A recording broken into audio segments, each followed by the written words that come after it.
नमस्कार दोस्तों। एक ऐसी महिला जो दिन रात लोगों का शिकार करती है।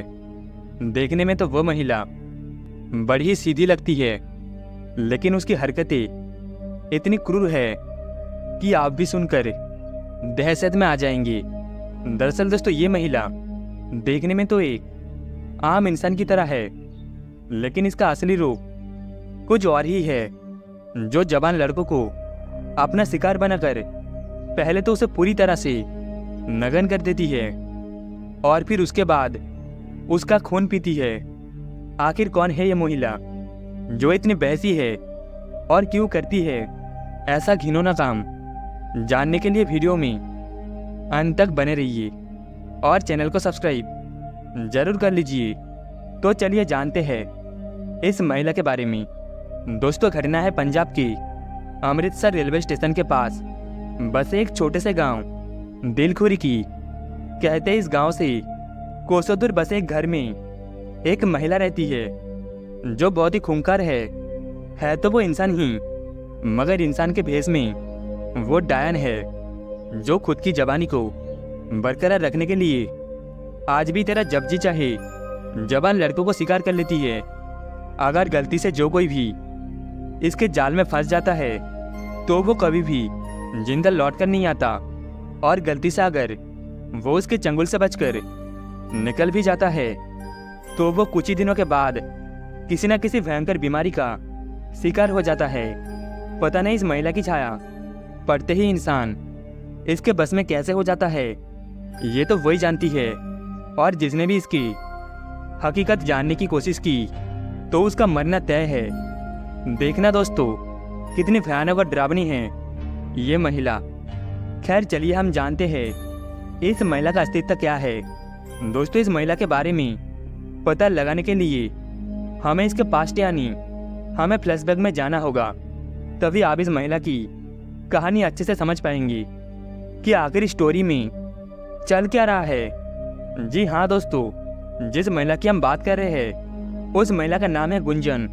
अपनी बदकिस्मती के चलते इसकी माँ की मौत तभी हो गई थी जब गुंजन 7 साल की थी।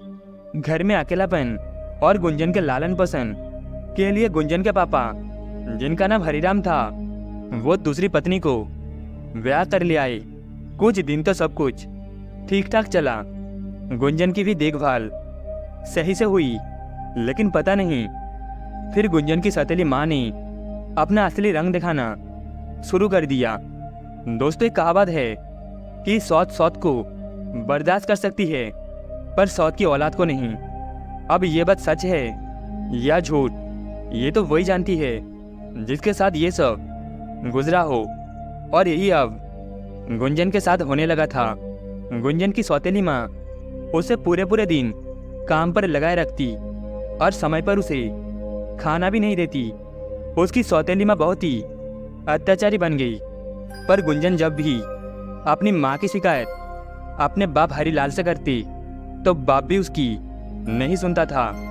बाप अपनी धुन में कहीं भी घूमता फिरता तो कभी शराब पीकर पड़ा रहता।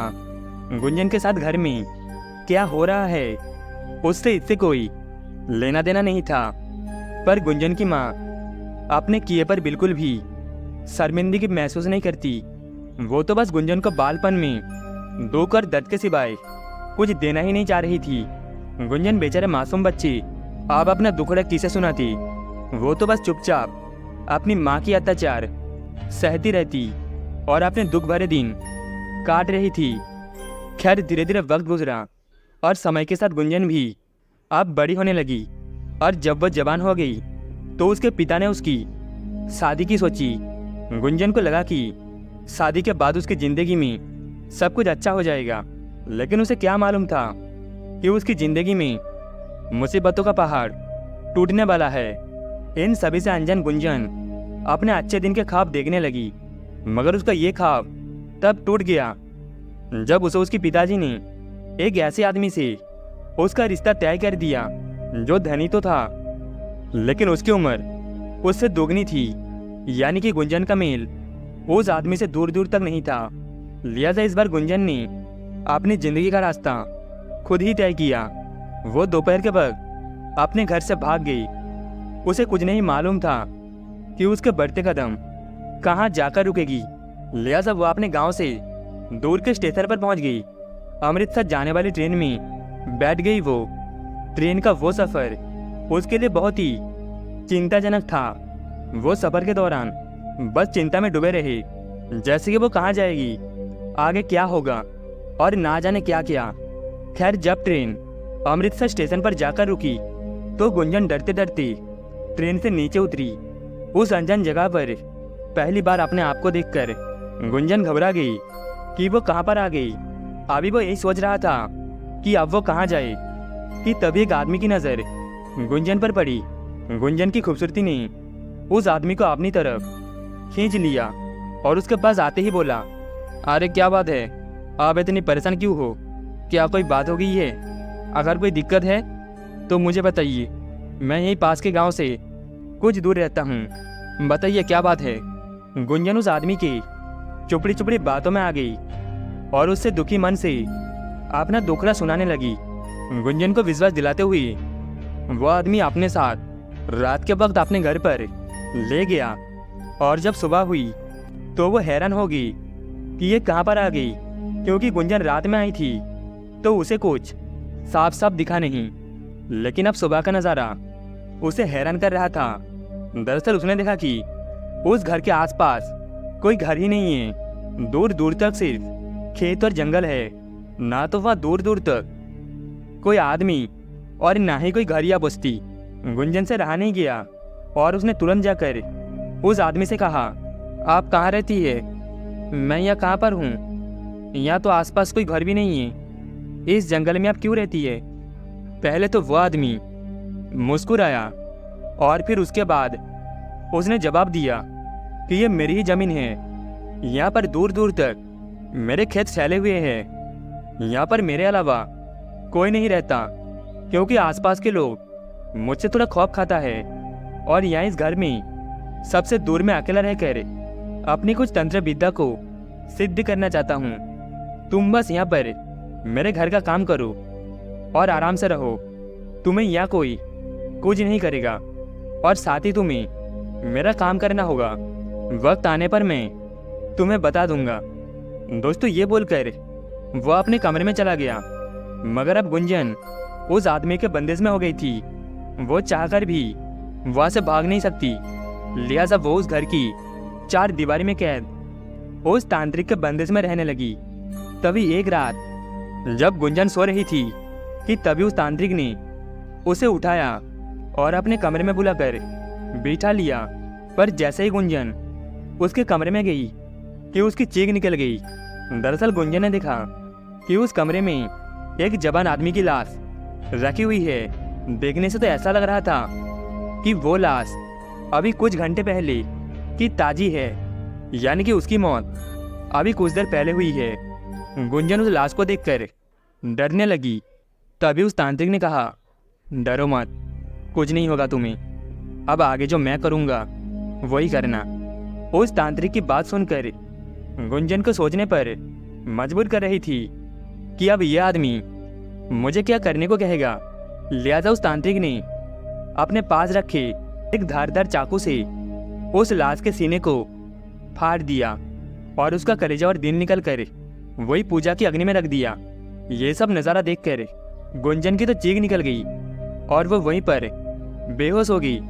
और फिर जब उसे दोबारा होश आया तो उसके सामने एक बड़ी सी कटोरी में खून भरा हुआ रखा था।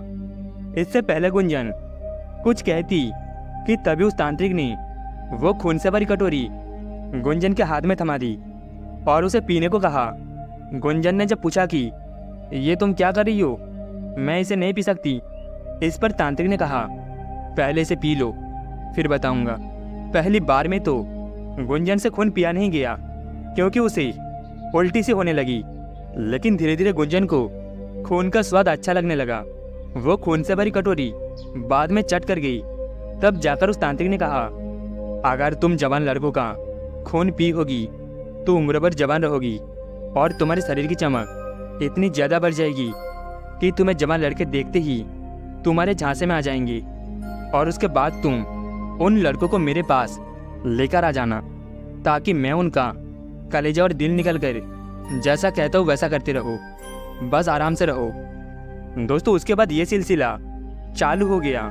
गुंजन अपने हसन के जादू से ही लोगों को फंसा कर उस तांत्रिक तक लेकर आती और गुंजन उनका खून पीती और धीरे धीरे वो तंत्र क्रिया भी सीख गई, जिससे गुंजन को शक्तियाँ प्राप्त हो गई। पर एक रोज जब उसे खून पीने की तलब लगी तो उस दिन उसे कोई भी नहीं मिला। वह अपने गुरु यानी कि उस तांत्रिक के साथ बैठे हुए थे कि तभी गुंजन का ध्यान उस तांत्रिक पर गया, और जब उससे रहा नहीं गया तो उसने उस तांत्रिक को ही अपना शिकार बना लिया।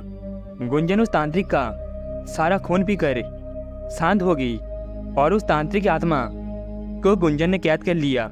अब गुंजन इतनी ताकतवर हो गई थी और साथ ही उसका चेहरा भी इतना सुंदर हो गया था कि वह किसी को भी अपने जाल में फंसा सकती है। अब वह अकेले ही जवान लड़कों को फंसाती और उनका खून पीकर अपनी जबानी बरकरार रखने लगी। वो देर रात निकलती है और लोगों को अपने जाल में फंसाती है, और वही उस घर में ले जाकर अपने प्यार यानी कि अपनी हुस्न का दीवाना बनाकर उसे पहले नग्न कर लेती है, ताकि उस आदमी को ये लगे कि वो उससे प्यार करती है। और जैसे वो आदमी उसके बाहों में आता है तो वो उसका खून पीकर अपनी प्यास बुझा लेती है। और ये गुंजन की बैसीपन का सिलसिला आज भी 13 जवान लड़कों पर मौत का कहर बनकर मंडराता है। दोस्तों वहाँ के आसपास के माहौल में गुंजन का नाम सुनते ही लोग सिहर जाते हैं, और देर रात कोई भी उस तरफ अपना मुंह करके नहीं सोता जिधर गुंजन का मकान बना हुआ है। तो दोस्तों इस कहानी में बस इतना ही। कहानी आपको कैसी लगी कमेंट में बताना। कहानी आपको अच्छी लगी हो तो वीडियो को एक लाइक एंड चैनल को एक सब्सक्राइब जरूर से कर देना। मिलते हैं अगली कहानी में।